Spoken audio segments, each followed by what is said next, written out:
Tonight's podcast is brought to you by our very own Zangief. How many times has this happened to you? You start baseball business and get lots of money from Russia, then you realize there's no way to come to America to kill turbo nerds. Zangief has a solution for you. Zangief will let you fly to Russia, pick up Zangief, and take Zangief to kill turbo nerds, and then Zangief will kill you. Thank you.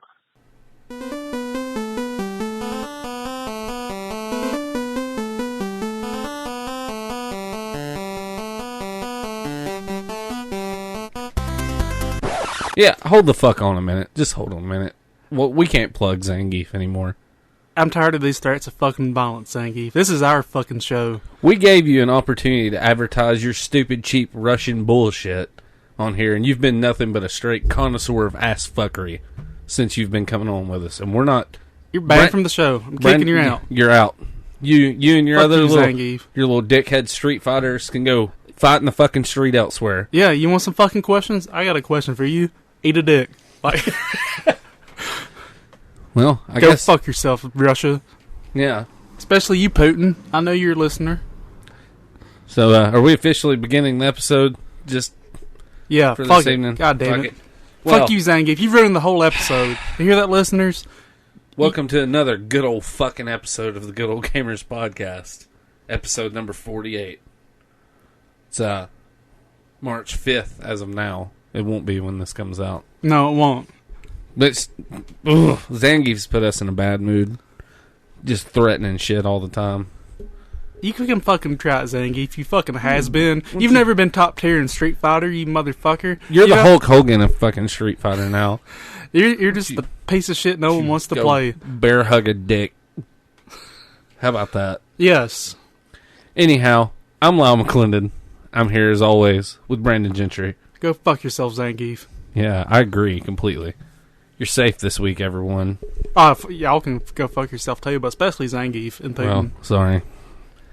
Anyhow, we're going to try to... Okay, let's just calm down a little bit. Let me fire this fucker up. Let me suck on this for a second. I'm going to fire some cigars and some whiskey up. Yeah, let me suck on this. We're not a very child-friendly podcast, if you haven't noticed. Smoking cigars, drinking whiskeys. Good God, Brandon. That's majestic. Absolutely majestic. I said goddamn. Goddamn. You look kind of like a buffer penguin. I have no clue what that is.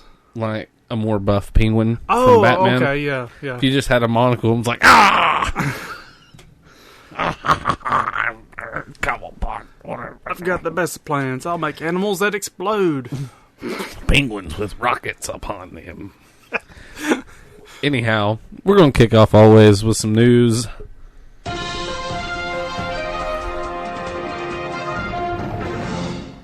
Nintendo is investing $351 million in a theme park in Japan. Dollars or yen? It may be yen. I didn't Sounds think like about damn that. near their forecasted profit of next year. Well, no, that's billion yen, so that might be. Yeah, I think it said dollars on the thing I looked at. Either way, a fuck ton. Whatever. A Nintendo theme park. Yeah, at the Universal Studios in Japan. Well, I'll be goddamned. Kind of like, you know how they have Harry Potter World and all that Yeah. shit here in different places. They're gonna have Super Mario World, literally. Man, that would be amazing. Yeah. If they're gonna pay some midgets to walk around in Goomba costumes and you just get go to jump on them. and you get gold coins. You get to trample vines coming out of pops. Travesty. Also, in Nintendo news, by the time everybody's hearing this, because I have my copy, Twilight Princess HD has been released. Yep. It is glorious. I'm loving it so That's far. still one of my least favorite Zeldas. Really? Yeah, I don't like Fairy Link. See, I haven't played through this one, so I'm gonna check it out. That's one good thing about the Zelda games. Each one of those is so diverse. I can see why I see why people like certain ones. I really want so to get than Skyward others. Sword, but I know Skyward Sword HD's in the mix, so I'm waiting for that. Yeah, that's my deal. That's the only Zelda game I do not own. Is Because Skyward Sword. Right now, you're going to pay $50 for a copy of Skyward Sword, and you know Skyward Sword HD is on the horizon. So why the fuck would I pay $50 for the old version now? It's kind of like how I'm feeling with the Mortal Kombat XL bullshit. Which Like, this weekend, I think all the characters are you can free. play as the DLC characters So by the for time free. you hear this, It'll it'll be be over. you. Dude, the alien is wonderful. It's so fast. It's so bad. It's quick as shit, man. More Nintendo news. Star Fox Zero has an official release date of April 21st. Star Fox Zero also has somewhat of, I guess, like a companion game coming out, also announced, called Star Fox Guard, that's also releasing on the Wii U. It's a Star Fox take on a current Nintendo game called On Guard or Full Guard, Point Guard. I don't. Some sort of. It's guard, a game, and it comes full with guard. Star Fox, or it comes out at the same time. Yeah, it's pretty interesting looking. I just seen a little bit on it today. You know, I really want to get Star Fox Zero at release, but April 21st is gonna be kind of tight for me since I'm gonna be moving in a house about then. You're in the process of moving. I feel bad for you. I feel really, really bad for you, actually. Yeah, I'm dropping about $1,000 within point a day, and the next 3 days, I'm gonna drop about $1,000. So yeah, sucks. Whatever. What a Expletive deleted. bunch of bullfuck. Yep. It's most of my news is Nintendo related. Something fell behind me. I'm sorry. I was turning around and seeing what fell. I think it was your mouse. It was. Bro, catch that mouse. I got it. Mouse trap.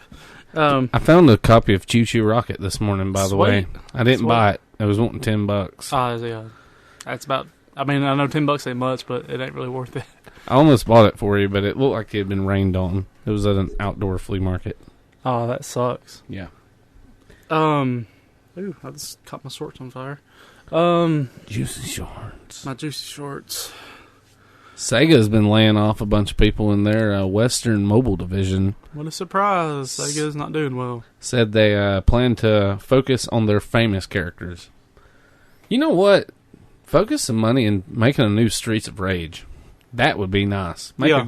a good Streets of Rage, Yep. like an HD remake or something. I'd settle for that.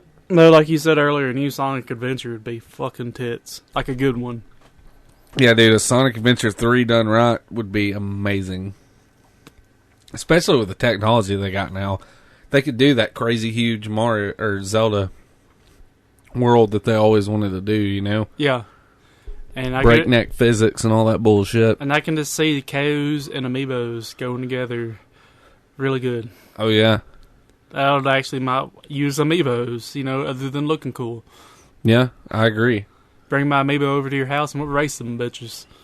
That'd be nice. Yeah. I got a Sonic on max level with the Devil's Pass shoes. But, the new 3DS is getting SNES Virtual Console games finally. It's this week. It's getting my favorite Earthbound and Super Mario World. It's next week, which about the time this comes out, it's going to be F-Zero and Super Mario Kart, and then after the week after is the first 3 Donkey Kong countries. Must be nice. Yeah. I don't have a new 3DS. I have Me just either. a 3DS XL. And only the new 3DSs are Yep. capable of playing them. That's right. That sucks. Yep. I'm fixing to upgrade mine. I'm not, because I don't have a 3DS at all. I love my 3DS. I actually play it more so than I do my Xbox One or anything. I have more virtual console titles on my 3DS than anything, though. One bit of news I'm kind of excited about. There's a new free-to-play Wii U title coming up. It's a dungeon crawler in a third-person perspective by Bandai Namco called Lost Ravers. And it's going in open beta the 14th of April, full release the 28th of April.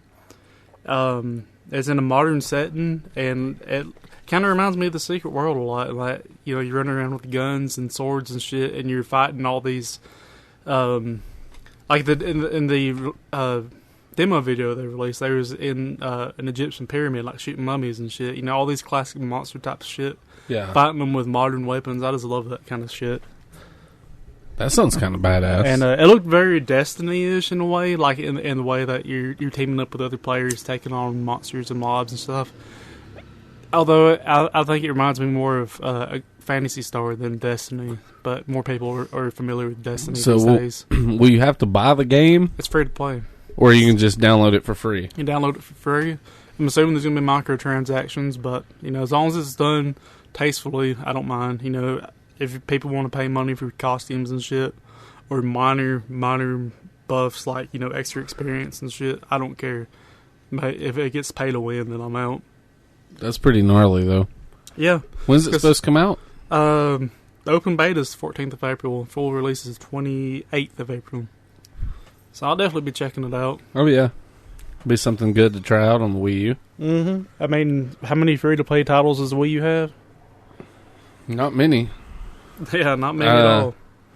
I don't really know about Wii. I know on 3DS there's like Nintendo Badge Arcade and shit like that, and it's just, I don't know, it's not that cool. To me, it isn't.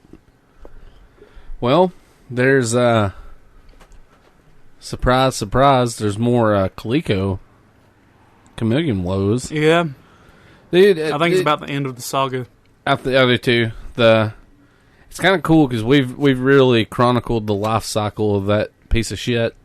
Yeah, we went from in this corner to being against that shit. Hardcore, like just in the course of like a few weeks, man. Some just really shitty decisions got made on that big time. Yeah, there's so many rumors flying around too. Like I've heard a bunch of shit about how much Mike Kennedy actually knew and didn't know, but.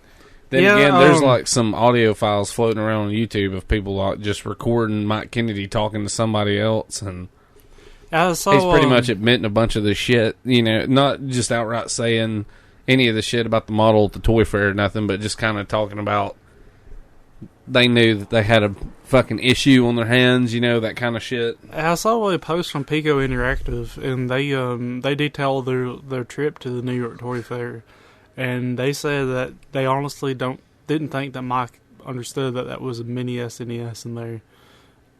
But I don't know, because even if he didn't know, the incompetence level is so high that he is just as guilty from that, you know? Well, yeah, I mean, he was still trying to peddle the fucking thing. And it's awful funny, the big deal, you know, we can touch briefly on it. You can hear that train rolling. Mm-hmm. We're recording on the street this week. Yeah. So. The good old gamers are good old homeless. Good old homeless right now. Good old beggars. We're just actually, it's a... Alms for the poor. We're recording that. Alms for the poor. Dang, I don't have anything to... Change. Spare change. That makes me think of that South Park episode, Change. Anybody got any change? Like Dawn of the Dead with the homeless. Yeah. But, no, it's just a really nice summer night where me and Brandon record. Or, well, spring night. It ain't summer at all yet. No. So it's not Satan's butthole yet in Alabama. Not yet. But, anywho. They released some pictures of the supposed prototype in a clear shell. Yeah, trying to show the board. And it was a fucking capture card. Yeah, they shoved a PCI capture card into the board. It was awful funny because as soon as it got pointed out, people, I think, on the Atari Age forums... Yeah, Atari Age is a good source for this shit. You know, because there's a lot of people on there that know what the fuck they're talking about. Oh, yeah. Like electrical engineers and all kinds of shit. They looked all that shit up and pointed that out. And as soon as they did, the picture got immediately... Yeah, the one incriminating picture... Got pulled from the Facebook. Out of a series of like 5. The one that you could see the board really clear got pulled. Yeah, that's pretty much all we're going to talk about. Like it's the end, unless Coleco Holdings did announce that they're going to investigate it. They have 7 days to show them the prototype, or they didn't say they would be pulling, but I'm assuming they're going to be pulling their support and name from it. No, I'm pretty sure that Collector Vision, the people that own like Coleco and Intellivision names now, pretty much said they would pull their name from the project. Well, yeah, I mean, it was more roundabout. They beat around the bush on it. They didn't absolutely say that's what was happening, because I guess they wanted to give him a shadow of a doubt. Yeah. And like, if prove yourself. Yeah, they didn't want to say we're going to be pulling yet, but they pretty much said they're going to be pulled. You know, it's over with. Business lingo the way it is. Yeah, unless he somehow had a prototype that took the form of a mini SNES and a capture card. It's not going anywhere.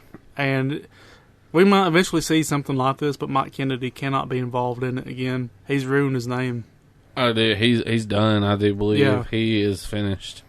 Yeah, he probably finished himself from doing anything, like any other sort of endeavor. Anything he does, I wonder how Retro Magazine, if they're suffering any lashback from it. I wouldn't doubt it. Game Gavel too. Sucks, but I mean, you can't really pull the wool over people's eyes like that and not expect people to get pissed off. Especially, you initially Retro VGS was asking for fucking $2 million. Yeah, like what? $2 million, that's a lot of fucking money for a boutique console that's getting made. Right. And great idea, poorly executed. Yeah, I know there's a lot of people saying that idea sucks. Well, fuck them, because I like the idea. And that's all this shit comes down to. If you like it, you like it. You don't, you don't. Yeah, if you like we said early on, if you don't like it, vote with your fucking dollar. Don't buy it. Yeah. Simple as that. Dude, that cigar's stout. Yes, it is. I'm nicotine buzzing already. But yeah, I still, when we first defended him, I said there was a motive to do this. There still really isn't a legit motive for him to have done all this, but I guess he was just trying to save face, and that's not a good motive at all. He should have just been honest and said, hey, we don't have a prototype. We don't have a prototype.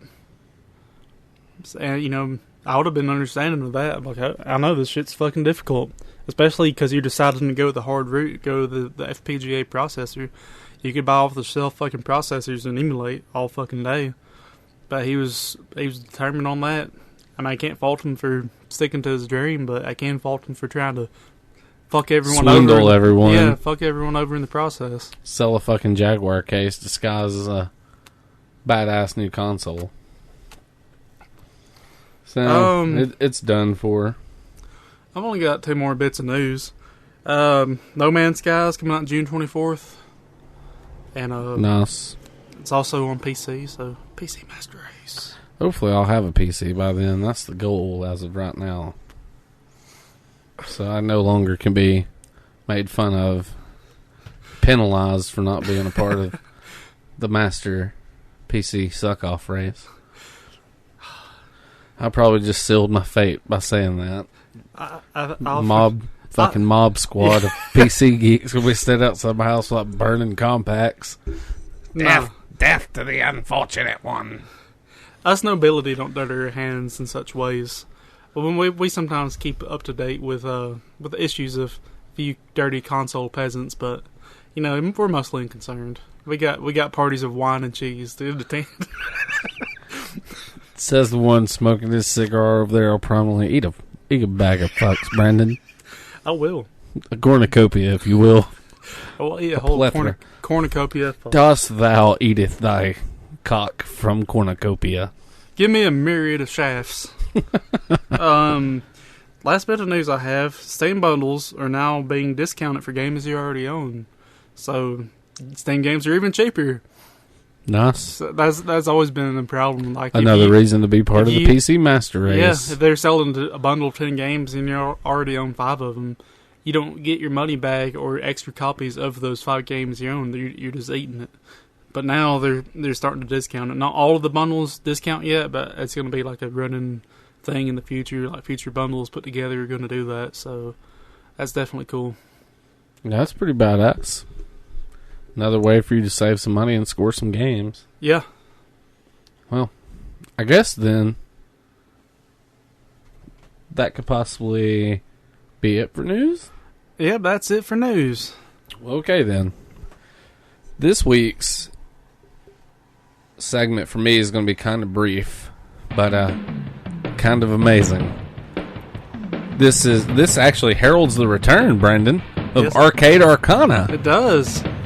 Tonight's Arcade Arcana is a very unique piece that you hear the rockin' ass music playing for in the background. It's a game called Alligator Hunt by the Spanish company Gelco. I think that's right. Yeah, I've heard of them. Not really, but I have it. It's a Cabal style shooter. It's you can move left to right, move your character left to right. It takes place from behind the back of the character, but you can move the cursor up and down and, you know, the shooting icon anywhere around the screen. It's kind of hard to explain. Yeah, it looks like you're controlling Alvin the Chipmunk on a skateboard. Alvin!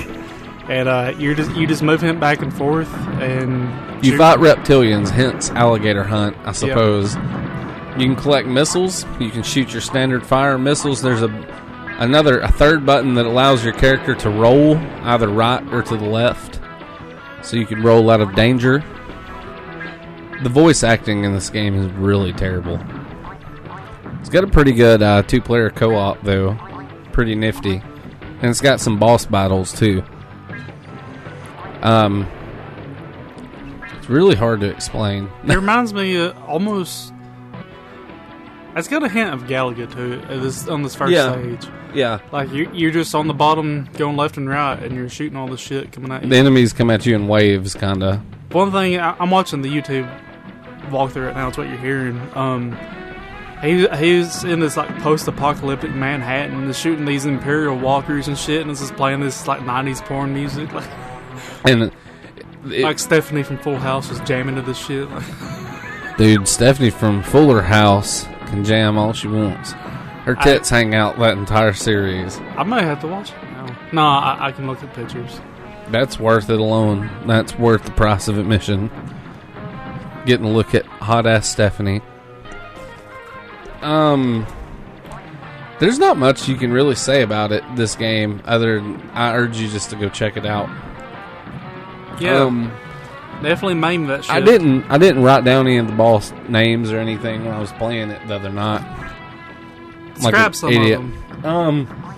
One of them is like looks like Mother Brain from Metroid, and it flies in a spaceship, and you got to shoot the spaceship all while enemies are coming at you, and then you got to shoot certain different spots of the spaceship to weaken it as a whole, and then the outer shell falls off, and then you got to shoot the brain. There's that. The alligator brain. There's a giant AT-AT walker looking thing that you have to shoot, kind of like the smaller ones in the first level, but it's a lot bigger. You start out the first few levels, I should say, as a skateboarder. Yeah, and then you get into a ship, which is happening right now. And a lot of ship battles. What majority of the game do you spend as on the skateboard? Spaceship. Or the ship?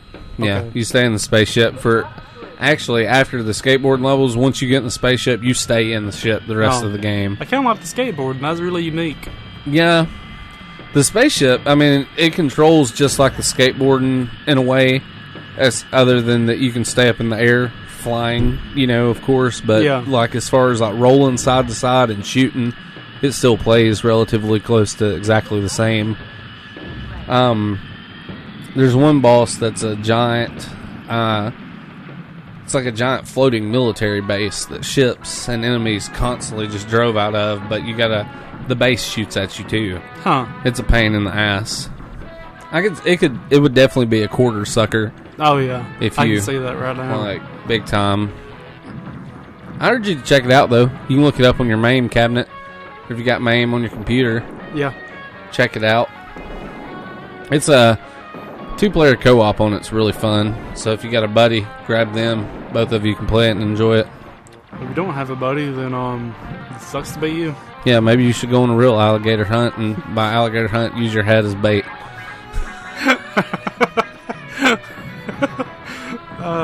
Shit. Yeah, go fuck yourself. Yeah. Perfect way to top that off, Brandon. But if you don't have friends, there's a reason. Yeah. You can't be ugly and a bitch, too.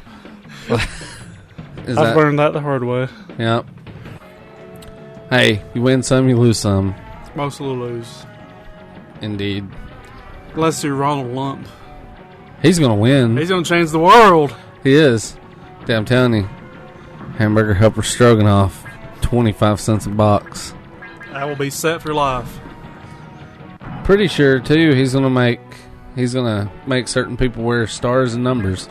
Yeah. He promises. I think I'll be one of them. He's promising to do that. I like stars and numbers, though. Yeah. That's it for Arcade Arcana. It was very brief and almost pointless, but... Hey, we got to hear some bitchin' ass music. I had to throw that together in a quick fashion. Yeah, this evening. I'm woefully unprepared this week because I've been busy with getting a house and shit. It has been hectic as fuck. I've been working between Huntsville and Birmingham all week, so I've been at opposite ends of the spectrum for Alabama. Well, I guess you should go check out Vault's Amazon site. Yep, Amazon.com/shop/Vault Games. They got a plethora of things you can get from there. They cycle their stuff in and out pretty frequently, so you never know what you might come across. Definitely go check them out. They're our buddies. They've been good to us. We try to be good to them. So yep, big supporters of Game Fest. Y'all want Game Fest to happen? Support Vault. They Indeed. help us. Indeed. So do that. All you gotta do is get on your computer.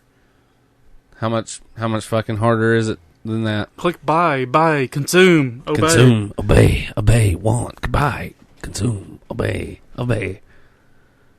One day we'll get David's bitch ass to call in the game of the week. He ain't gonna do nothing.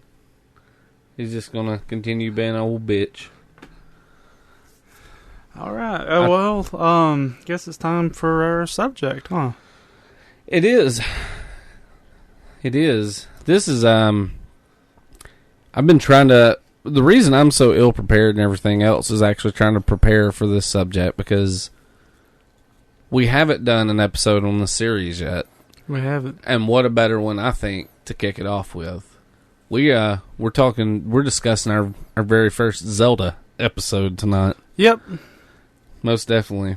Anybody that knows me, Zelda's hands down always been, always will. It's one of my favorite series. Ooh, that sounded painful. Yeah. Cracking the old knuckles. Zelda's always been one of my favorites. I'm gonna go ahead and get this out of the way. I've said for years my favorite game of all time has always been Link to the Past.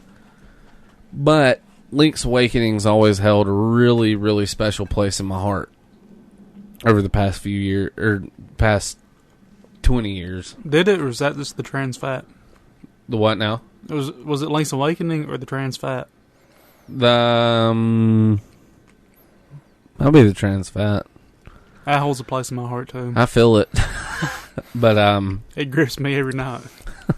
As I labor to breathe in my sleep. It hugs my heart. I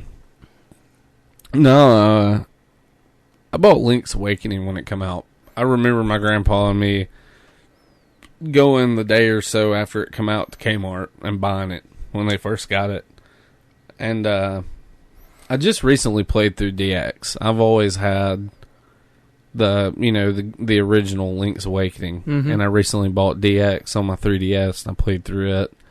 A lot of fond memories with this game. I really wish it was on the Wii U shop. That was a missed opportunity. Yeah, I don't see why it's not. It should be. Most of the Game Boy games can play just fine on that fucking gamepad. Yeah, I agree. Just as good as they could on 3DS. Yeah. The same fucking layout. Yeah. But it's a very it's a heavy game. Like Link's Awakening is pretty heavy, especially for Game Boy. It's a long game. It's also, I ain't gonna say Zelda because we'll get to that in a minute. It's the first Zelda game to appear on the Game Boy though. It's the first one. It's one of the more simple of all the Zelda games, but to be a Game Boy game, it plays damn near close to Link to the Past in ways. Yeah. Like, it's very faithful. It came out in 93. It's known in Japan as Legend of Zelda: The Dream Island. Takashi Tezuka was the director, and of course, Shigeru Miyamoto was the producer of the game. It's one of the more unique Zelda titles. Yep, there's no Ganon. There's no Zelda. There's no Zelda. There's no Ganon. It's one of the few titles. It doesn't take place in Hyrule at all. Takes place in the Matrix. It does. It does. The Triforce isn't in it. No Triforce, no relics of Triforce or anything. But there was some triangular power-ups, though, wasn't there? There is one called, oh, shit. It gives you the power or something. Yeah, it's like a blinking triangle. It's like a triangle of power or something like that. Like, you can feel the energy flowing through you every time you get it. It says that. And then there's the Guardian Acorn, which like raises your defenses, and the Triangle of Power or whatever. You know, it ups your attack skill.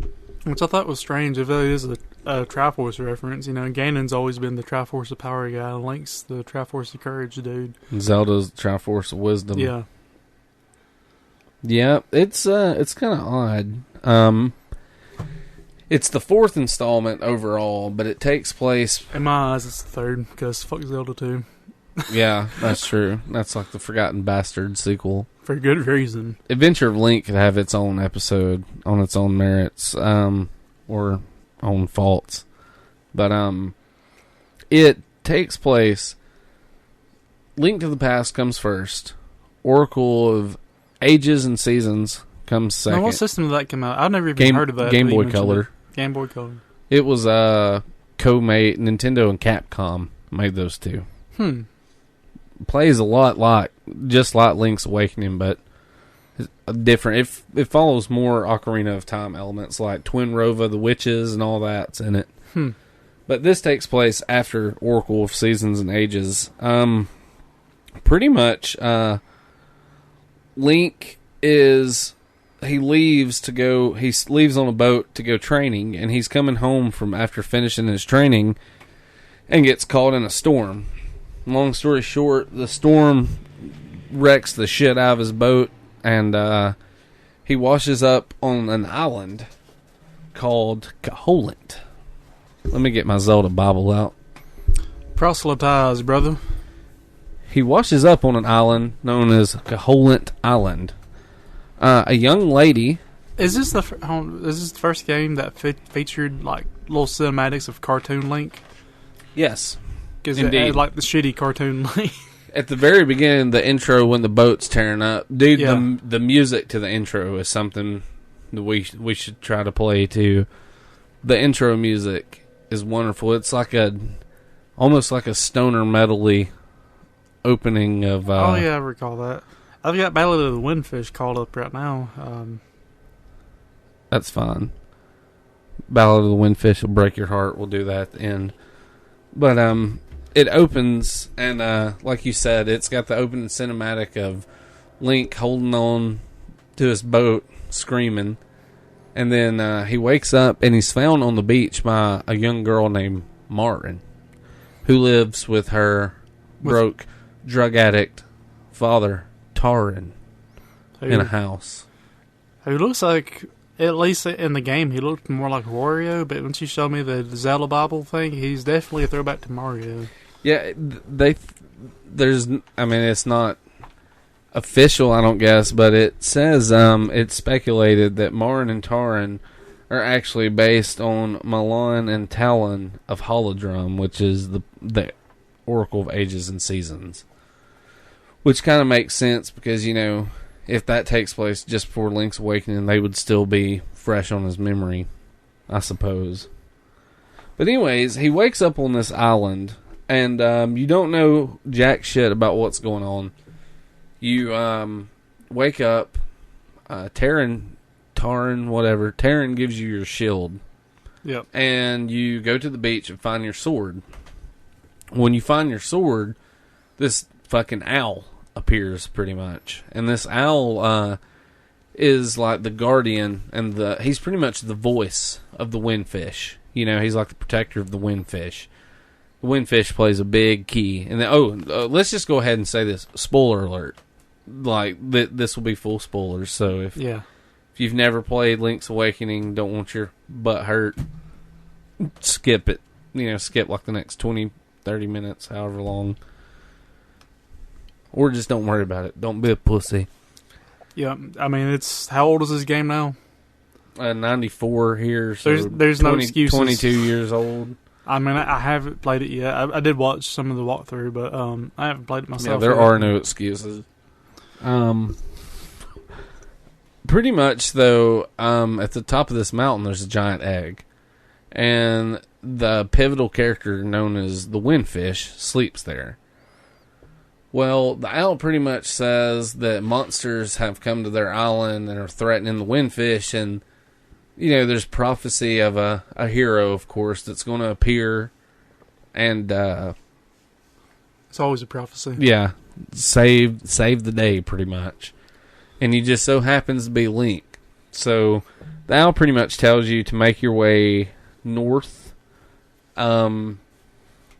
to the mysterious woods, which is obviously a throwback to the Lost Woods and Link to the Past. I do want to say the sword in this game seems to kick a lot more ass than previous Zeldas, because the reach on it is gargantuan. It's like the full length of your character, it seems. It's actually, supposedly, from what I read, it's supposed to be the fighter sword from Link to the Past, the one you have before you get the Master Sword. Okay. Which is it's excellent in this game. The owl directs you, though, pretty much to go to your first dungeon, I guess you could say, which is known as the Tail Cave. Sounds like some places I've been to before. Hell yeah. You gonna pull some tail in the Tail Cave. I'll be got plenty of rupees. But first off, let's do this. Before we go to the Tail Cave, the Tail Key is hidden. The Tail Cave key is hidden in the mysterious woods where the owl initially sends you. Well, you go to get to it, and there's this crazy fucking raccoon standing by this tree that's like, ha, if you go that way, I'll confuse you, you'll be lost. You go that way, and sure as shit, you get lost.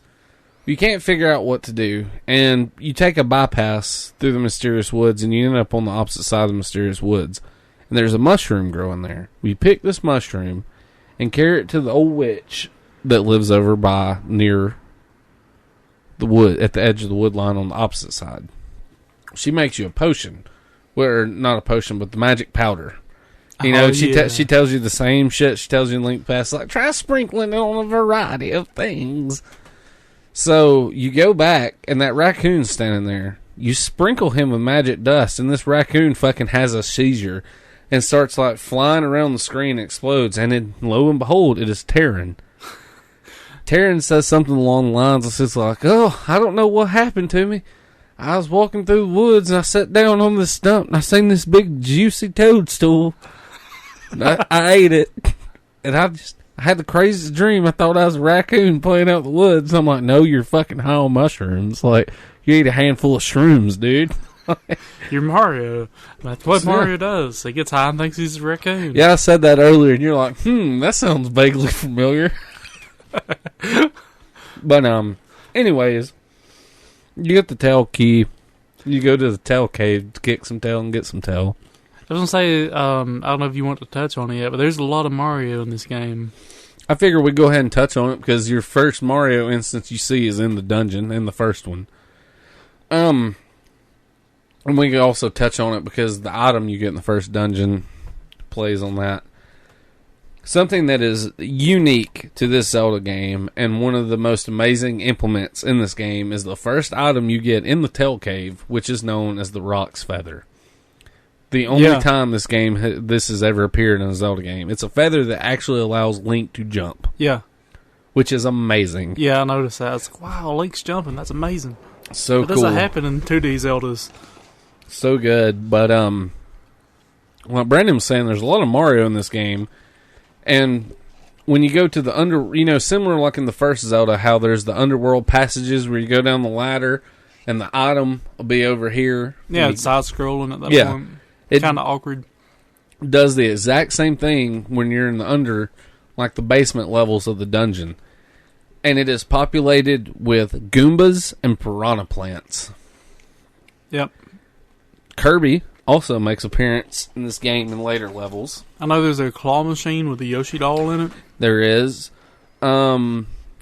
See, what else is there, Mario? There's piranha plants, Goombas, the chomps. The chain chomp, yes. Chain chomp's very vital toward in the second dungeon. Yeah, when I was watching that video, it looked badass. You walked around with the chain chomp attached to you, and it would attack enemies as you pass them by. You beat the villain of the first level, and then you go to the level 2, which is the Bottle Grotto. And you end up getting the power bracelet there, allowing you to pick go to stuff the Bottle up. Grotto before you go to the Tail Cave. Yeah. That's kind of cool that you say it like that, because I just noticed if you wanted to get sexual about the whole thing, this dungeon layout's pretty point to point after another what you should do. Really? Yeah, in the evening. But it's just, like you said, Bottle Grotto should come before Tail Cave, but you end up in the Bottle Grotto, and pretty much you go back to the town after beating the Tail Cave, and these kids come running up, and they're like, Moblins came, and they stole Chomp Chomp from this old lady over here. Well, you go and you talk to the lady, and she tells you, of course, you're like, Moblin's got my pet. Well, you go to the Moblin lair, which is up above, close to the swamp above the mysterious woods, and you kill all these Moblins and get Chomp back. And then you go to the swamp. Chomp is the only thing that can eat these flowers that are in the swamp that you have to get around. You go to the Bottle Grotto. You get that power bracelet. And, you're able to pick shit up then. All that good stuff. The third level is called the Key Cavern. And it's aggravating as fuck how you have to get the key to get in the cavern. Exactly. How aggravating is fuck? Well, it depends on what you're fucking. In this case, it's a young man named Richard who is living in his villa looking for some golden leaves. On a scale of cactus to, since we just talked about it, Stephanie from Full House, fucking a cactus would be mighty aggravating. It'd be like having your dick stuck in a conch shell while swimming in the ocean while having a shark chasing you at the same time. It's that kind of fuckery. It's like, can't win for losing fucking. You can get the key to get in this cave, but you got to do some ridiculous, stupid shit for a young man named Richard who lives in his villa. I did notice there's a shitload of trading going on in the walkthrough. One of the first Zelda games to really have a trade system. You end up getting all kinds of items, of course, but it's got some weird. We'll get to that. There's some weird trades you make, like you have to dive underwater and pull a scale off of a mermaid's tail and stuff. I think you're doing a little something else underneath there, but probably. Anywho, this popcorn ain't bad. Tonight's podcast is brought to you by Colonel Coleman's gourmet popcorn. What flavor is this? This is we're eating some candied popcorn we bought from a place here in Coleman. It's Bourbon Street maple bacon. It's strange. It is very odd, but it's very tasty. Anyways, you meet this kid named Richard, who's like, oh, salutations, and all this bullshit. Oh, you know something bad if he says salutations. He's pretty much like, I got forced out of my castle because I'm a shitty leader. My uncle's Barack Obama. Now I'm here. Taxes. And, he's like, but once I got kicked out of the castle, I left my 5 golden leaves behind, and they're precious to me. So you have to go to this castle and get these 5 golden leaves, and it's not hard to do it all, but it's just unnecessary. You get these 5 golden leaves for him to pretty much be like, oh, the key is buried somewhere out in my backyard. So if you know where it's buried, I'm pretty sure you can skip that shit in like a speed run. Nice. But anywho, you do that. You get the key, go to the key cavern, you beat it. You leave the key cavern, you go to the Angler's Tunnel, which is around the time you get the swimming. It's one of the Zelda games where you can't swim right off the bat, of course. You beat the Angler's Tunnel. While this is going on too, this is one of the first Zelda games where you actually learn multiple ocarina songs. There's 3. Yeah. You know, that's something I noticed. You get the point of this game is getting the 8 instruments with 8 different melodies. Yeah, I should have said that. Earthbound-ish. Yeah, it's the 8 instruments of the sirens is what it's called. Because the windfish is in a slumber, and it requires all 8 of these items with different melodies playing in conjunction to wake the windfish.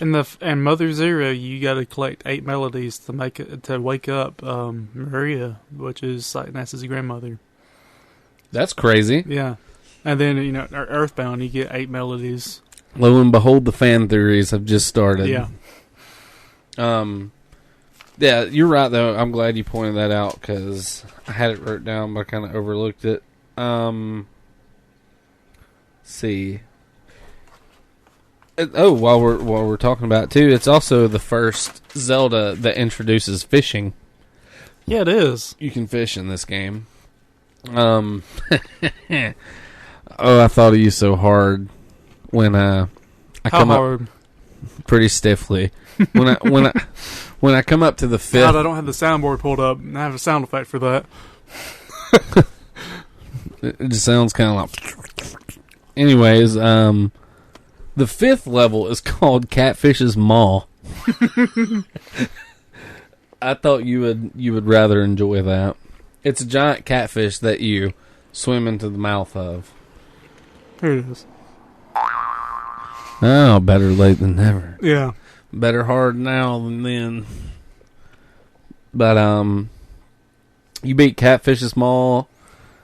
Takes you to the face shrine. I'm not gonna sit here and give a brief or a huge description of each one. You go to the face shrine. What is the face shrine? The face shrine is you get the face key from a little place out in like the desert on the farthest side of the map, and you get what is it you get in the face shrine?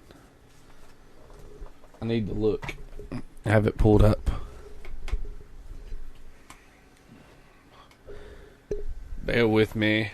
I'm bearing your children.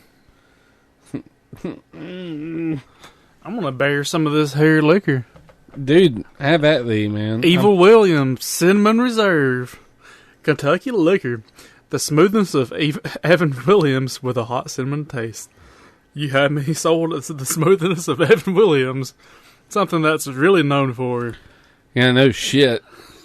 You ever tried the Evan Williams green label, that charcoal filtered stuff? No. Oh my god. Don't. You know what the first rule of that whiskey is? Don't. Yes. This is actually half bad, though. No, that stuff's pretty tasty. It's hard to fuck up cinnamon, though. I agree. You fight an enemy of the... since I'm up to 6, I'm gonna go ahead and give you a rundown of the bosses real quick. Also, Shy Guys are in... Really? Huh. They're known as mask mimics, but it's a fucking Shy Guy. Yeah. Period. The bosses for the levels... the first level is Moldorm, which is the worm from Link to the Past. That becomes a bitch. Yeah, you got to hit it in the tail, and if it knocks you off the edge, you fall to the floor below. Bottle Grotto, you fight the genie. You have to break his bottle, then you can attack the genie. Key Cavern is the slime eye. You use the Pegasus boots to ram him with your sword and split him in half and attack him. Angler's Tunnel is anglerfish. You fight an anglerfish in a side-scrolling scene. That sounds horrifying. You gotta chop its little... Its dong? Its Dongler? light dong or whatever's growing off its head. A slime eel is in Catfish's Maw. You gotta pull its hearts out. It's got hearts on the inside of it like a worm, and you gotta pull them out with the hook shot and chop them. That's badass. Then you got Fastcade, which is a face in the floor of the face shrine, and you just gotta simply bomb it and dodge holes in the floor the entire time. Eagle's Tower, you fight a giant eagle in a side-scrolling level, and it is a pain in the dick. Eagle's Tower is the 7th dungeon. The skeleton's flying on the back of this eagle, and it'll dip, and it'll stop and like blow its wings and blow you off the top. And if it blows you off the top, you fall to the bottom, have to climb back up, and it resets eagle's health every time you do it. but you get the mirror shield in that level. So you can kind of judge what it's going to do and just like walk against it with your shield pressed, and keep from getting blown off. And then you fight Hothead in Turtle Rock, which is pretty easily beatable with the fire rod. You can get him up one time. If you can just keep laying into him, he can't do jack shit, and you can beat him. The fire rod looked quite badass in this fire game. rod is amazing. You can actually kill the cuckoos, or the cuckolds, the chickens, with the fire rod. Really, you can hit them with the fire rod, and they just turn into fire and disappear. Nice. And like, revenge is mine. No shit. You're like putting KFC out of motherfucking business. It's Hyrule Fried Chicken, HFC. Have you tried getting mauled by the infinite chickens and seeing if you can kill them? Can you kill them? Oh, I haven't tried that. I've just tried getting mauled by infinite chickens. Like that does occur. Yeah, I saw that happen. As it should. Yeah. Animal abuse is no laughing matter. I don't know. I think it's pretty funny myself. Oh, there's another lawsuit. Hey, I like animals with a side of rice and onions. I do too. Depending. I don't like animal livers. Can't do it. Hey, I like some chicken livers. Blech. Love me some livers. Mm-hmm. Blech. Anyways, I mean, those are Eagles Tower 7, Turtle Rock is 8. This game is full of melancholy and infinite sadness. Like, a lot of the bosses. Well, before we talk about the bosses, a lot of the people in the game, like a bunch of the kids, particularly in the village and everything, the human village. There's an animal village in this game too, which don't really play a big part other than you got to take Mare in there and make her sing to make this fat ass walrus move out of your way so you can get to one of the dungeons. But anywho, the kids are always talking about how they can't remember anything before the island. I mean, the same equivalency of being like, I can't remember anything before I was born, of course, but like these people they just, they have no collection of anything that happened before they were there. There's no history. There's no like traditions handed down. These people are 100% fucking flat earthers. Like, they don't believe anything exists beyond the ocean, and they're on an island surrounded by the ocean. And a lot of the enemies in this game make reference to just wanting to exist. I noticed that, yeah. They just want to be able to exist. And they give you forewarnings, like certain times, because you don't really have a grasp of what's going on at the beginning of this game. I mean, you have an idea, but you were washed up on an island, and, that's about it. The certain enemies, you go to lay the final blow, and they'll be like, you have no idea what you're doing. And it's like, if you destroy us, if you wait, and then finally pretty much one of them's like, if you wake the windfish, you will destroy us, but you destroy more than us. And you pretty much figure out, long story short, you're inside of the windfish's dream and Link's dream at the same time. Their two dreams are shared. And Marin becomes somewhat of a love interest because she doesn't outright just straight up say, I love you, but she hints at it a lot during the game. And I kind of think maybe he's thinking about... She's on this island with a bunch of kids and fucking Mario. Just like, well, this hot stud washed up on the shore, it's wet and burying his muscles, and I got fat-ass Mario molesting me at night. I need a whole another kind of pudding pounding. Yeah. But, might not ought to said that. But, pretty much, like, it comes down to the fact of Link is the savior and the destructor of this place. Because if he wakes up, everything fades away with the dream, Yeah. That kind of deal. And the enemies pretty much are like telling him that. And, they figure out by Link being knocked out, his dream has kind of overlaid with the windfish's dream. And like that's why all the monsters start acting aggressive. It kind of hints that the monsters weren't actually aggressive until he showed up. Until Link arrived there. Everything was fine until he showed up. And it's kind of cool is a lot of them, they all call him Outsider. They say, Outsider, Outsider, you know, like, what are you doing here? And one funny thing that I want to note in this game, you can actually steal in this game from the store. Really? You can, like, the bow and arrow is available very early on, and it's like 980 rupees. You can pick this thing up and walk, and the store owner will face any direction you are, but you can stand right in front of him and just walk to the side real quick and walk out the door, and he won't turn around, and you'll walk out. And it'll say, well, there you go. You got it for free. Are you proud of yourself? You go back in there later, the store owner will be standing there waiting in the middle, and he'll just be like, I told you not to steal from me, and he'll shock you and kill you. And then through the rest of the game, no matter what you do, every single person in the game calls you thief. I was wondering that because I was skipping around through a playthrough, and like they started off to name their character Length, and everyone else I skipped around later in the game, everyone referred to him as Thief. You get called thief for the rest of the game if you steal. Huh, that's pretty cool. It's kind of neat, but I've never been known as my name at the end of that game. So I'm like, fuck paying 980 rupees for a fucking bow and arrow. But pretty much can't steal from your own dream. Suck a dick. Yeah. You run the thing of, you know, like you're saving yourself and you're saving the windfish, but at the cost of everything else that exists on the island. The people, the animals, the monsters. Yeah, I like that it's not 100% hero mode, you know. There's some sacrifices being made here, and they're not all for the best. Big time. And, you know, that's like one of the big things, like when you go to the windfish egg and actually open it to get in. It's a big maze on how to get to where you need to go. Yeah, I thought it was where this egg opens and you enter, and it's just like a stone dungeon. I'm like, that's kind of strange. Well, see, the trade game, pretty much everything you trade for in that game ends up getting you the magnifying lens.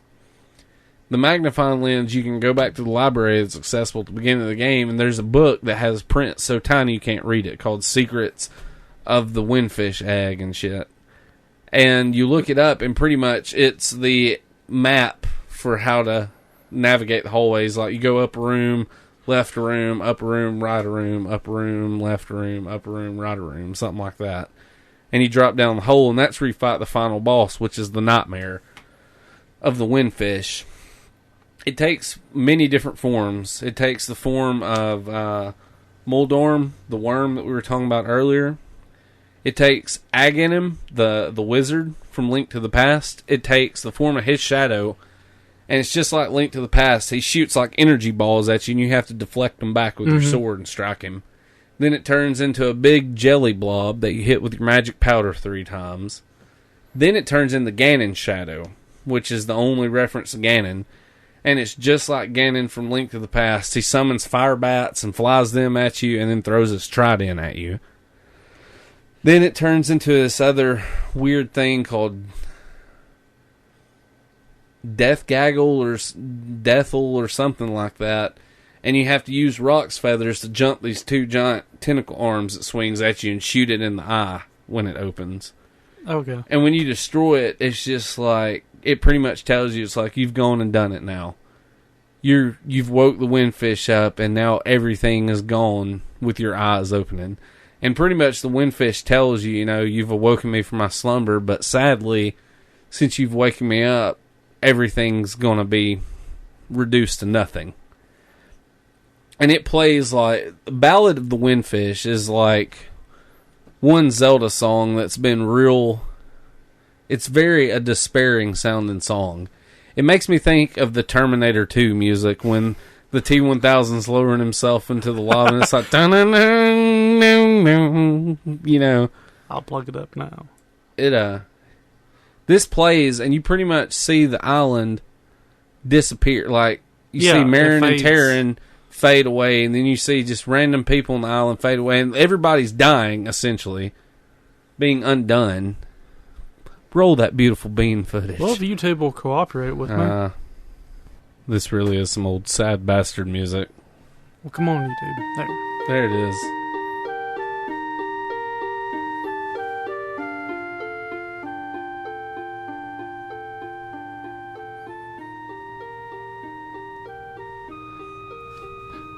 poor island with the chick and the dude and the people and the stuff.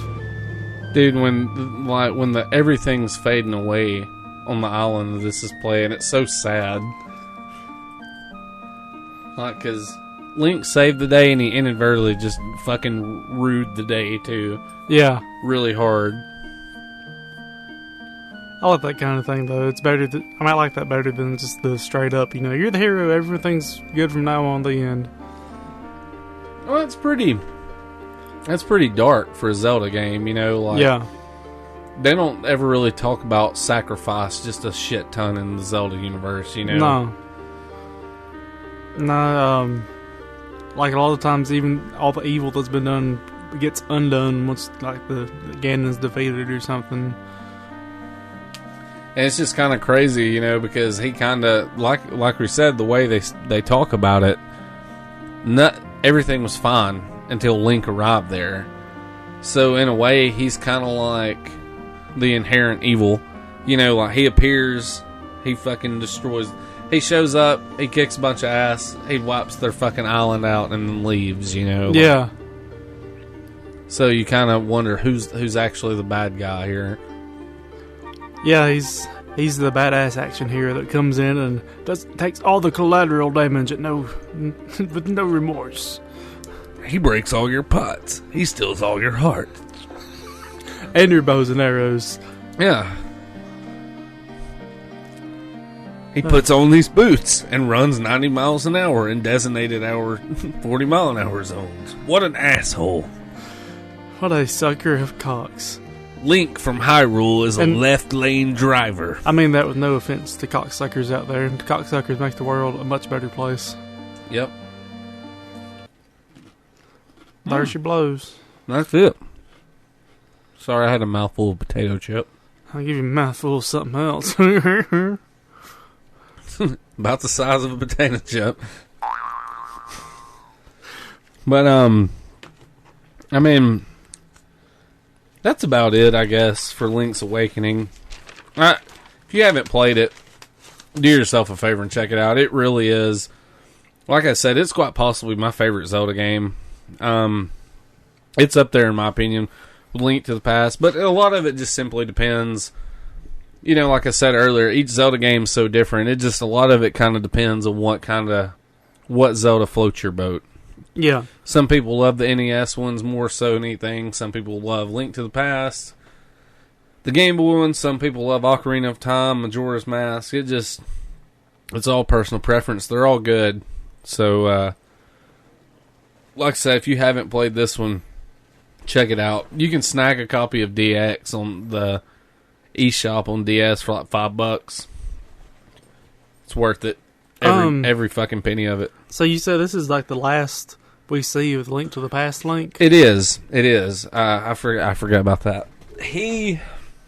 Other than they don't know what he does after. Other than possibly Old Man Link and Link Between Worlds. Link Between Worlds is the only other thing. There's an old man in Link Between Worlds that's kind of rumored to be like 100-year-old Link, you know, hero of Link to the Past. That Link, Link's Awakening.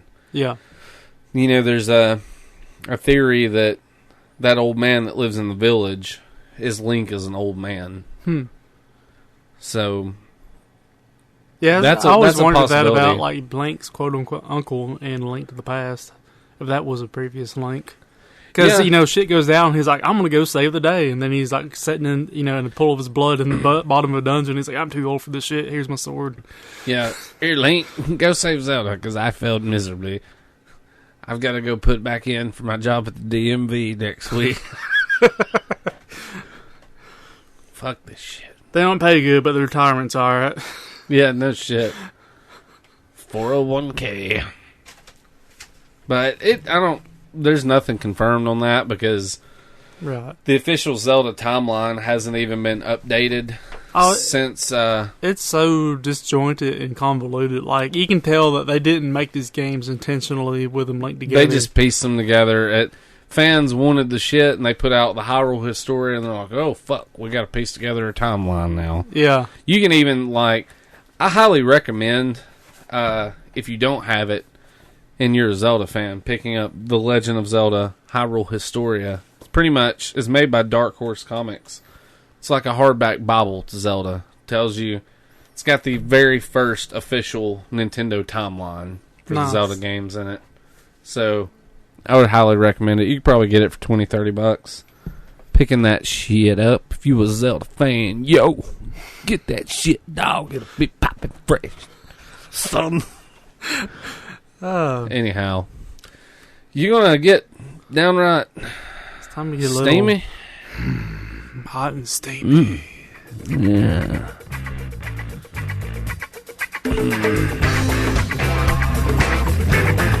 So yeah, hey girl, that's a fancy old pork wallet you got there. Yeah. Yeah, let me get up in that, girl.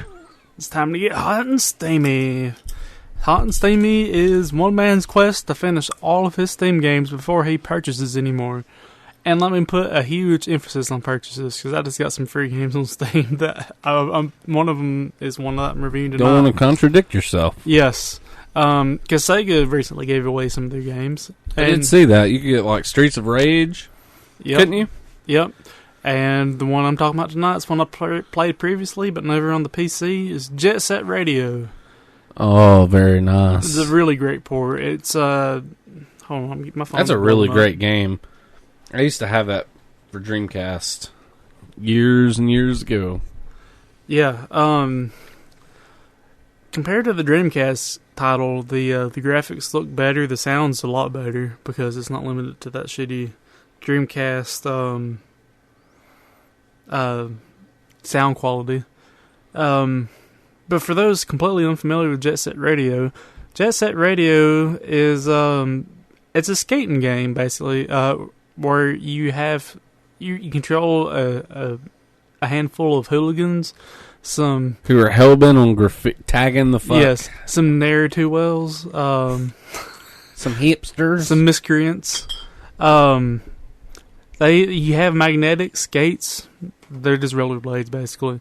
And that allow you to stick to magnetic poles. Yeah. Pretty much. Yeah, you skate around the city of Tokyoto. I wonder what that city's based on.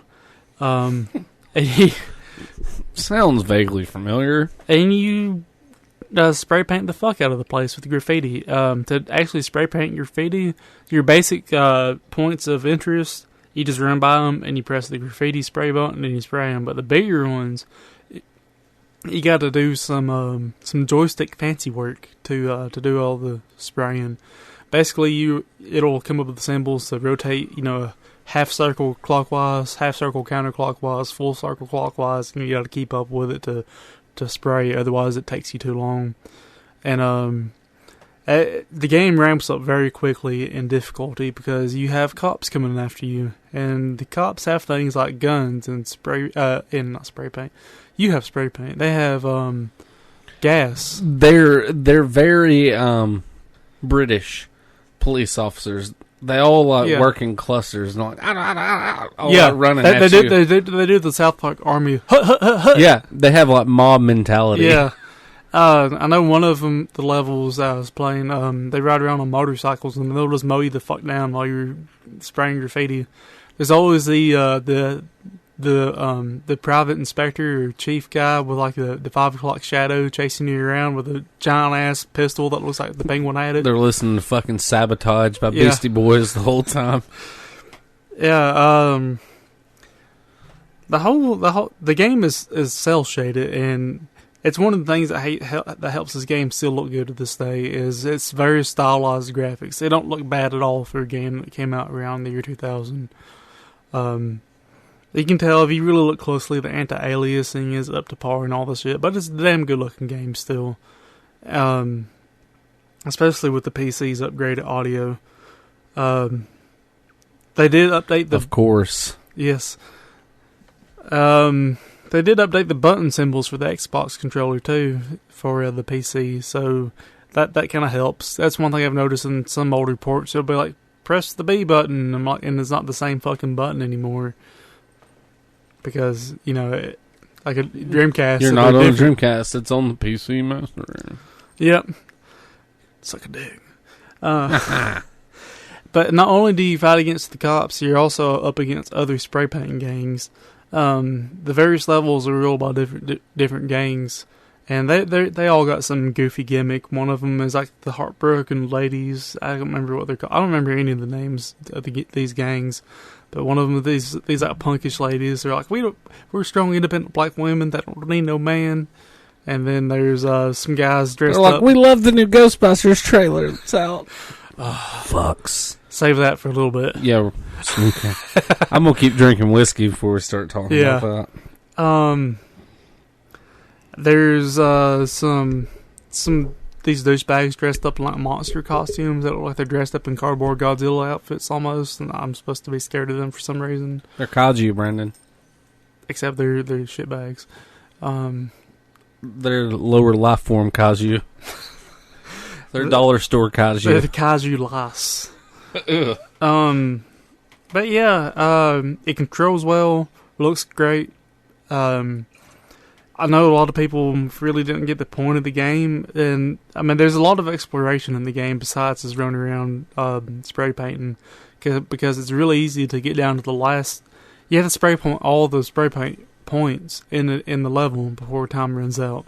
And the levels are big enough and maze-like enough almost that you can very easily run out of time, like the 700 seconds they give you before you find the last one. It's just hard to find them all sometimes.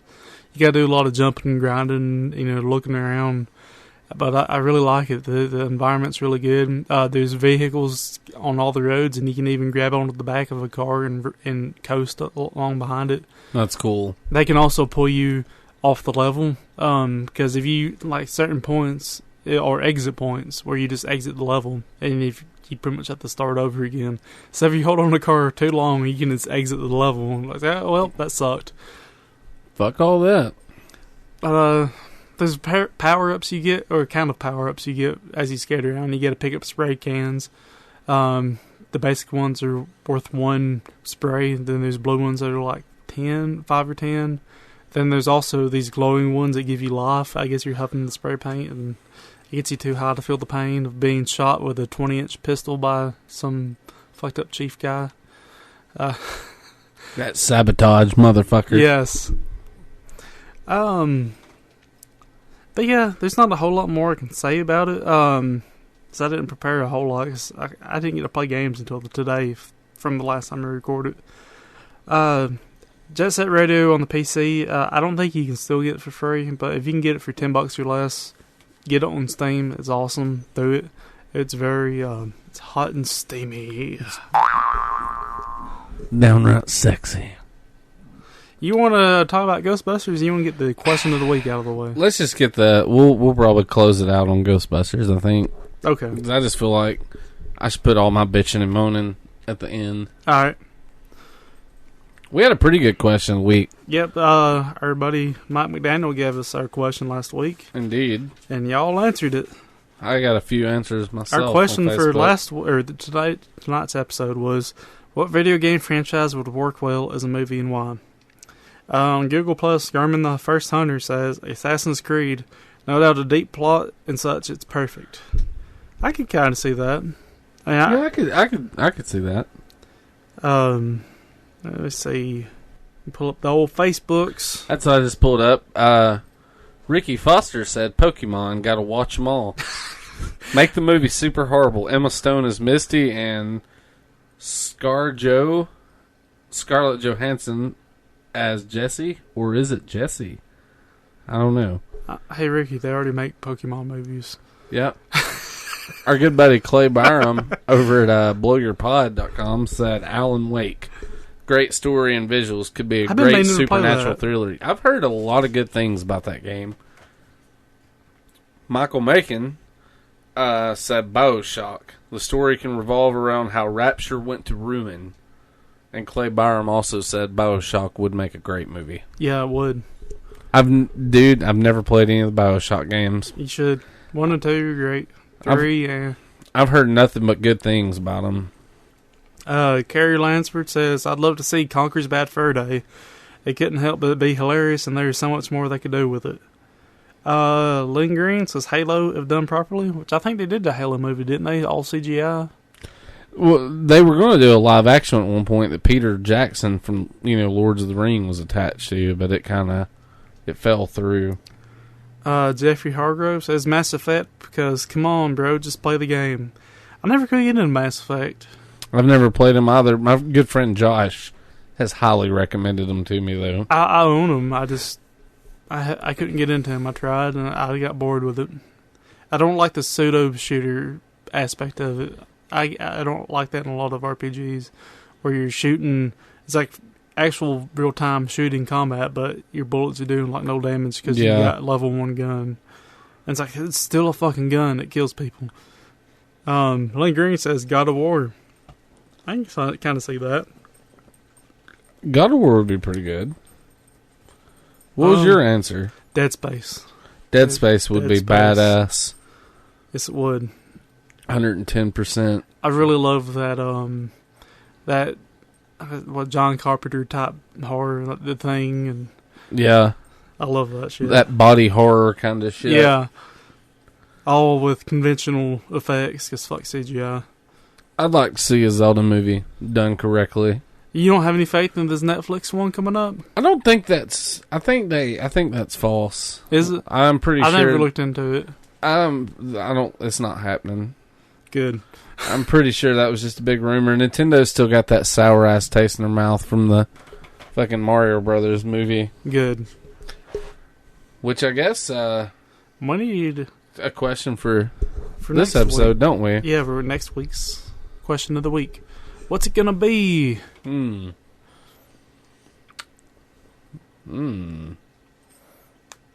had no responses on Google this time. I read it. German the First Hunter. He said, okay, Assassin's Creed. Okay, I got one.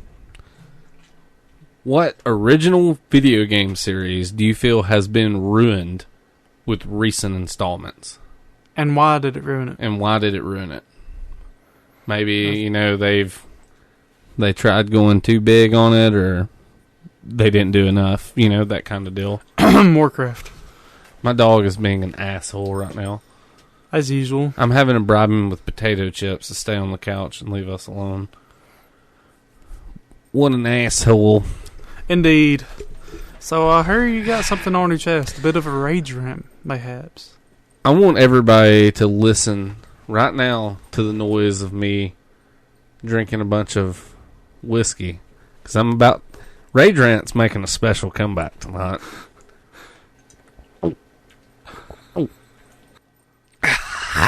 Oh, goddamn. I said, goddamn. Oh, goddamn. That was 3 big glubs of that cinnamon whiskey. Woo. I love movies. I've liked movies for a long time. They kind of go hand in hand with video games to me. I like that pop culture shit. Over the years, I've seen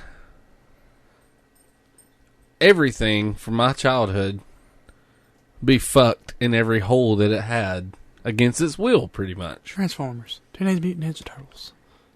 All the great things I've enjoyed pretty much have been remade, and I've been found lacking in just about every fucking remake or reboot, whatever, has come out. So I've said for a while now, because this is the last one of the big ones to me that they haven't remade. And they announced a while back that they were going to remake Ghostbusters. And then they announced they were going to remake Ghostbusters with all women. And I want to go ahead and be fucking clear about something right now. In this whole ordeal, I'm not fucking offended because they are female. I'm not sexist. I'm not being misogynist or any of that bullshit about it. So hear me out. I haven't talked any shit about the notion of a Ghostbusters reboot until I was just like, I'm not going to say shit until I see a trailer. Because what the fuck am I going to judge from if I don't have a trailer? Yeah. Well, this past week, that motherfucker Paul Feig, that's directing this new one, decided they were going to finally release the Ghostbusters trailer. And I showed it to you earlier. It was awful.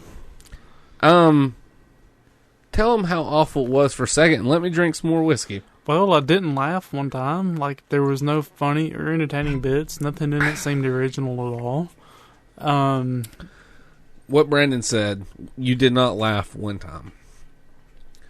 And I don't know about the movie, but if the movie is anything like the fucking trailer is, it's going to be a piece of fucking dog shit that's left to rot in the hot goddamn sun in July. And that's what it needs to fucking be. A hot piece of dog shit left to rot in the sun in July when it comes the fuck out. The original Ghostbusters was really fucking dry humor. Mm-hmm. Really dry. This is very slapstick. Oddball. Weird. Yes. This is very fucking slapstick. You got Melissa McCarthy, Kristen Wiig. I can't think of the big black girl from Saturday Night Live's name. I can't think of the other girl's name that plays like the Egon character. I can't think of their names, but man, what the fuck? What in the fucking fuck have they done? Everybody in Hollywood's lost their goddamn mind. I do fucking believe. It's not that fucking hard to come up with an original idea. I would rather them had just left this motherfucking movie alone than to try to go in the direction they're going with. It doesn't even look like Ghostbusters to me. It looks like a shitty fucking Spanish knockoff toy version of Ghostbusters. It's like El Furere Busters or some shit. Like, I think a guy on a podcast, another podcast I listened to, put it best. This is like the blaxploitation films of the 70s and 80s. This is femsploitation. Like, the whole with them being females, it's just a fucking gimmick.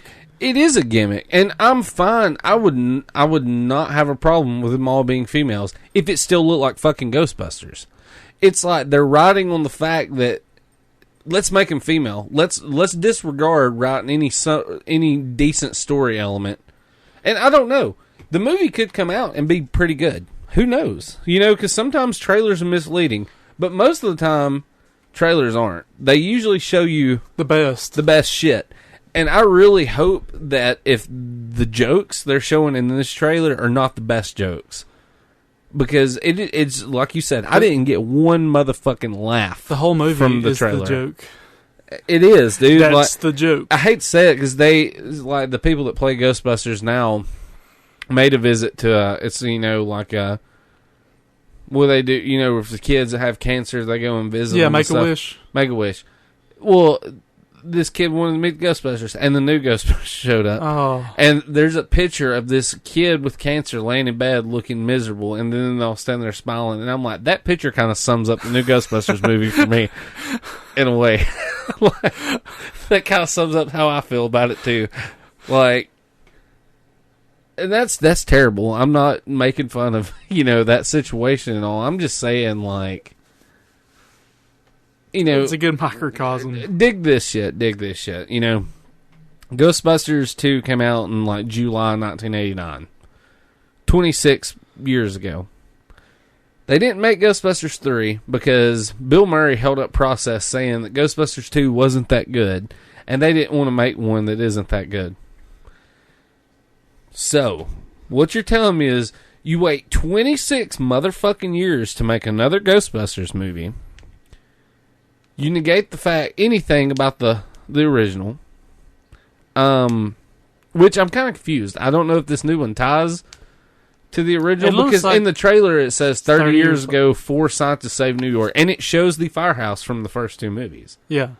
So I don't know if it takes place like in the same universe or what. Yeah, I think it's going to be 30 years after the old Ghostbusters. That doesn't make sense to me, though, because in the trailer, they're building their own equipment, and they're talking about ghosts are starting to appear now, and I'm like, well, shouldn't that all have been happening for 30 years? Like, are people really going to forget a giant marshmallow man descended upon their town 30 years ago and, like, destroyed a bunch of shit? I don't think it was trying to say that. The way it was worded, was it 30 years before scientists saved New York? Okay, well, the way it was worded then, it's fucked up from the get-go. 4 scientists? Yeah. Winston was not a scientist. Well, yeah.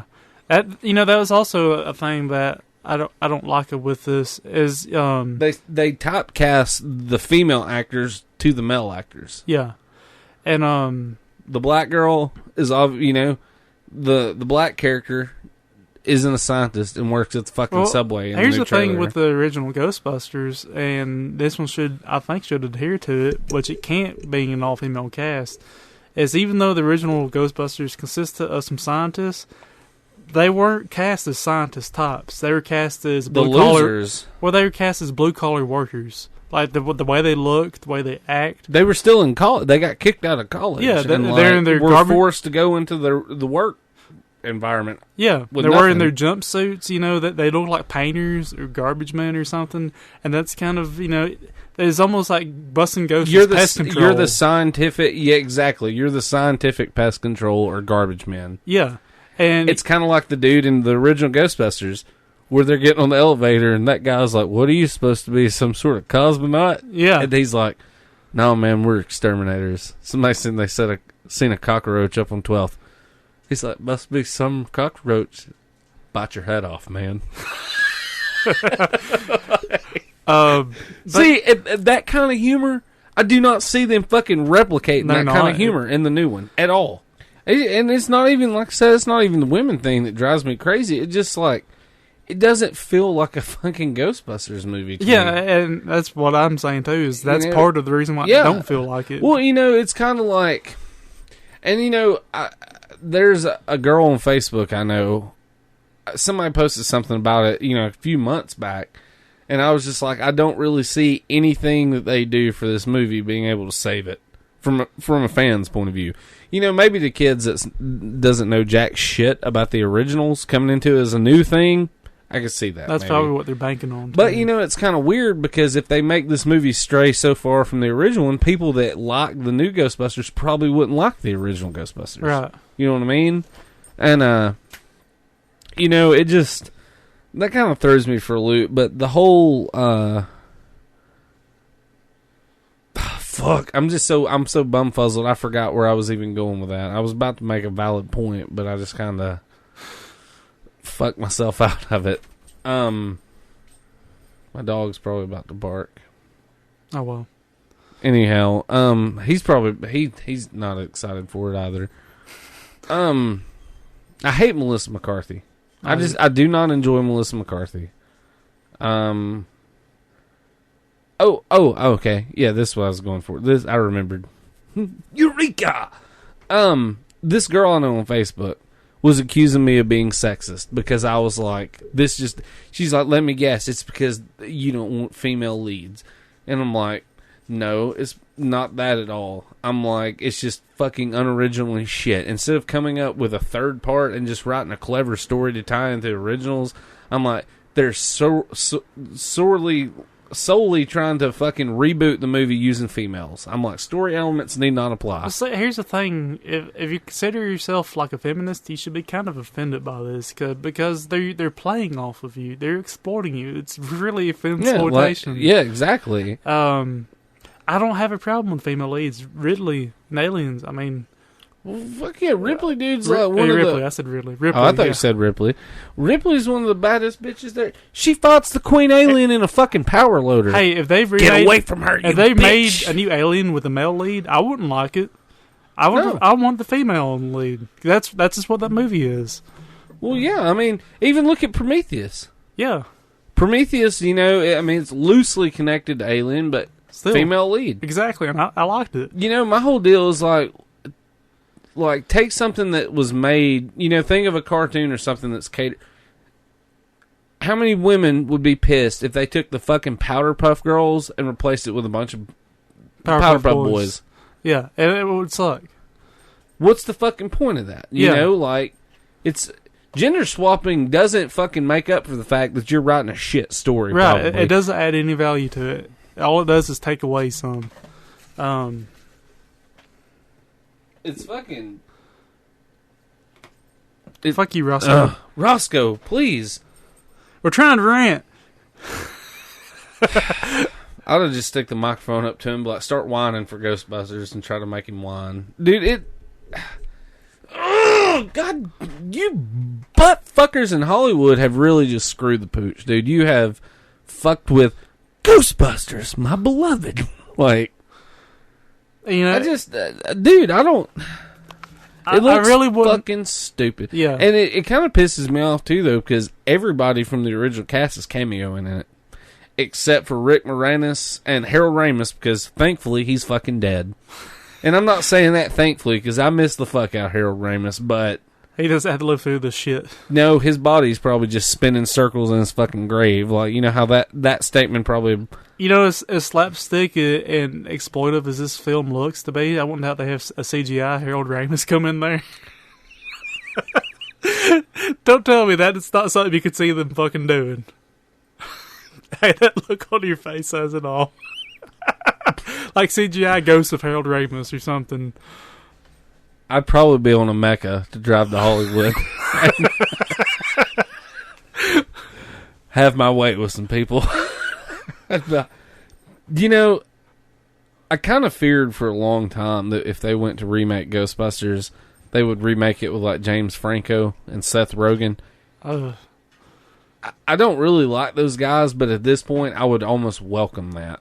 Because those guys are at least fans of Ghostbusters. Yeah. Like a couple of the people, like Melissa McCarthy and them, or not Melissa McCarthy, but a couple of the people playing admitted they'd never really watched Ghostbusters, nor understood it before taking on the role.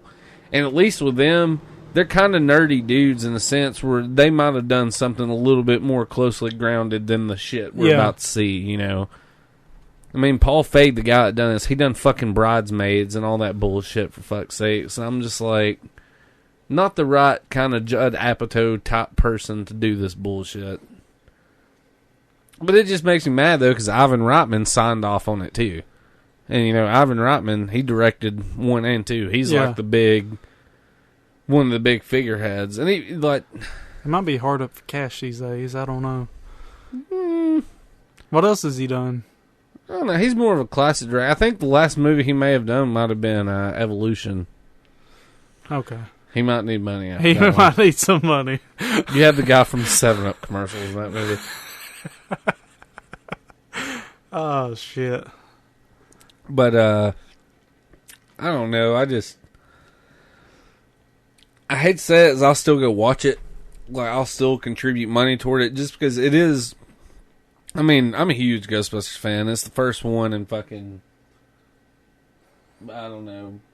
What? Like I said, 26 years. So I'll go watch it, but shame on you, Hollywood. And Paul Feig, dude... If this movie ends up being as bad... I'm saying if it ends up being as bad as I think it is... I hope people break into your house and fucking defecate in your mouth while you're asleep. I hope they fucking just take the raunchiest fucking chili, loosened bowels, not collectively pieced shit in your fucking mouth. They vomit out their butt into your throat. Yeah, and I hope you puke into a cup and they force that cup back down your throat. And I hope somebody like fucking sews your asshole shut so you just swell up like a fucking balloon when they keep puking and shitting in your throat. I think this is the grossest episode we've had. Dude, it should be gross. I find it fucking gross what you've done to my Ghostbusters. So bend him in half and turn him into a one-man human centipede. Dude, somebody ought to sew his ass. Yeah, like just make him a human Cheerio. Yeah. Fuck that guy. And like I said, if the movie ends up being as bad. It is. You know, if I were to shake a fucking magic 8-ball right now and say, is Ghostbusters the reboot 2016 going to be good? It'd be like signs likely point to no. Yeah. So I don't think there's much different in it. You're giving them a little too much credit there. Yeah, I agree. Yeah. Fuck you, Hollywood. Fuck you, Paul Feig. Indeed. And never thought in my life I would say this, but as of right now, fuck the Ghostbusters. Fuck this new iteration of Ghostbusters, not the original. You know, and even Ghostbusters 2, I can admit, that's nowhere near as good as the first one. Yeah. But still, I mean, it is good. Just... Yeah, if we're going to get called sexist, but you know what? Fuck y'all. Y'all are the sexist ones. I'm not sexist at all. I'm a woman appreciator. I love women. I have one. And, you know, I've had ones before that. I like chicks. I fuck women all the time. Yeah. I love them. You know? And... my wife, she's an independent lady. She does So I'm not sexist at all. It's not that. It's yeah, the fact, though, that like they disregarded the fact that they wanted to give something good to the fans, and they solely act like they're relying on that. Like, oh, that's kind of like their loophole. Like, you can't call this shit because you're sexist because it's all women. And it's a perfect It's excuse. not to do with the women. It's because you are fucking lacking in originality. You lack in talent to write a decent goddamn storyline, and you're just fucking rehashing shit that's already been done. Yeah, do something original. They've man. like the way they've marketed it. Make one of them a daughter of a Ghostbuster, and her and her girlfriend decide to. I would be even fine with that. Yeah. You know, just don't try to retread waters though, and do it. And you're not doing anything original by making them all women. No, and I don't like I said. I'd be cool if they had like a mixed cast, 1 or 2 women, some guys. You know. Some black ones, I wouldn't have Asian a problem ones, with that at all. But using it as a gimmick is insulting to my own intelligence. Like, you know, the new Mad Max, I love Charlize Theron in that movie. Oh, she was. I mean, I actually didn't see her attractive at all, but I liked her. She was a really strong female lead. Oh yeah, dude. Like, and I love that. Like I said earlier, Ripley and Alien. There's so many movies like that. Well, but I love horror movies, you know, and a lot of horror movies it's called Final Girl for a reason, Final Woman for a reason, because usually the guys die. Yeah, it's always a strong female lead, you know, and there's nothing wrong with that. I don't mind that at all, but you don't use gender as a gimmick. It's insulting. Yeah, you're not being original making the 4 fucking Ghostbusters. To me, that'd be like making the 4 Ninja Turtles chicks. Yeah. There's no fucking real. They're still mutant turtles. They're gender swapped. There's no fucking originality in that. No. You know, it's part of me wonders if that's almost where they fucked up with Episode 7 Star Wars with Rey, because she didn't have any personality. I think they relied entirely on her being a woman. I think a lot of that though is I think Rey's personality is going to develop more. Yeah, that doesn't excuse this movie though. This is a one movie. They could have added more to her in this movie, and they didn't. It felt like almost like they were relying on her and being a female as a crutch to carry her as a character. She didn't have any personality. She was just a fucking plot device throughout the whole movie. I'm cool with female leads or male leads. I just want them to have fucking character. They're characters. They need to be lead for a fucking reason. A character should have character. Well spoken. Dude, this is going to be a developing story because I want to say, though, I think Ghostbusters comes out the weekend of Southern Fried. Oh, I'm not going to say it. I will. I mean, if I'm in Atlanta, I'll have to scoot away that night, but I'm not. I'll go play some games. Just because I have to, like. But then again, I'm like, I don't want to give these cocksuckers my motherfucking money, man. Pirate it. That's probably busted. Fuck it. There's something strange in the neighborhood. It's your new movie. It sucks ass. Who you gonna call? Somebody else. Kick-ass torrents. Who you gonna call? Pirate Bay. It don't look good. But anywho, yeah. Well, how about wraps us up? Sorry, y'all. I had to get that off my chest. That's cool. I do feel a little bit better now. Yeah. Look us up on Facebook, Good Ole Gamers Podcast. You can message us there. Check out our latest updates. I wanted to mention one of our listeners is working on a game. They're from Birmingham. Oh, yeah, indeed.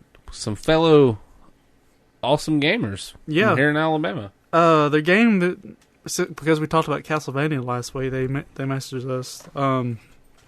The game they're working on, and forgive me if I'm pronouncing this wrong, but Anathema. They showed me a few links. You can go to anathemagame.com, and they have some more links there. It's a very Castlevania-ish game that they're working on. You know, I watched some video of it earlier. It looks pretty bad. It makes me think of the older Castlevanias a bit, which I like. Yeah. That's excellent. Like I said the last episode, Castlevania 4 was my jam. I like that a lot better than Symphony.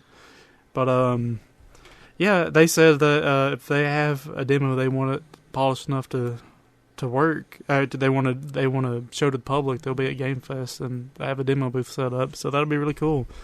So check out anathemagame.com. That's THEMAGAME.com. Very nice. Yep. They're greenlit on Steam, so they're not just some fly-by-night shit, you know. The game I seen, man, like it looked pretty detailed. It blows my mind that's coming out from a couple guys here.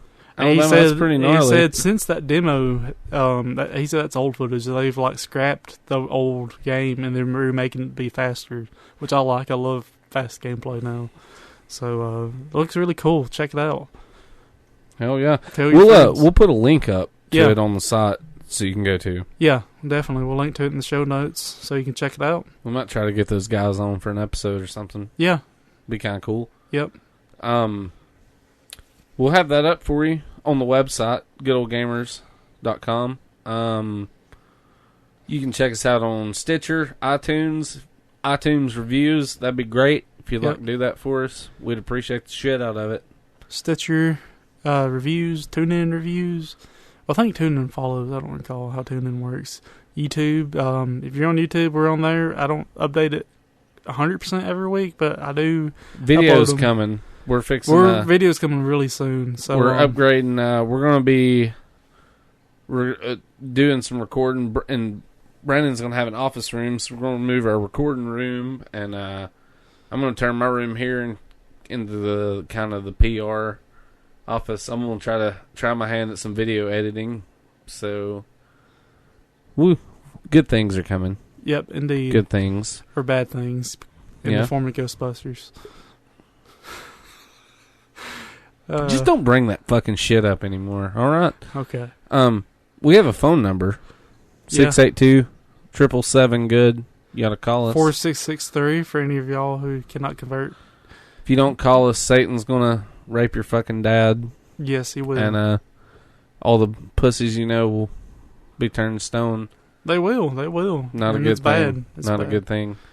But any questions, you can hit us up. Look on our website. All of our emails, contact info's on there. Yep. Tell us things that we can do to make the show better.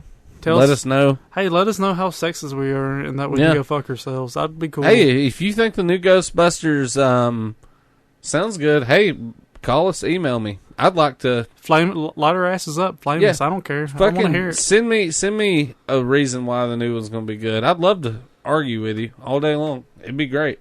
Yeah, we'll say debate. We won't say argue, but actually, I'll say eviscerate you. Yes, because you're going to lose. Fuck that. Yeah, there is no winning. This is an uphill battle in a pile of shit, fighting a shit dragon while you're wearing shit boots with a shitty sword. So, yeah, it's shitty times. It's a shitty time to be alive. But that's how I feel about Ghostbusters, the movie, the new one. But anywho, until next week, game over, man. Game over. Game over. Game over.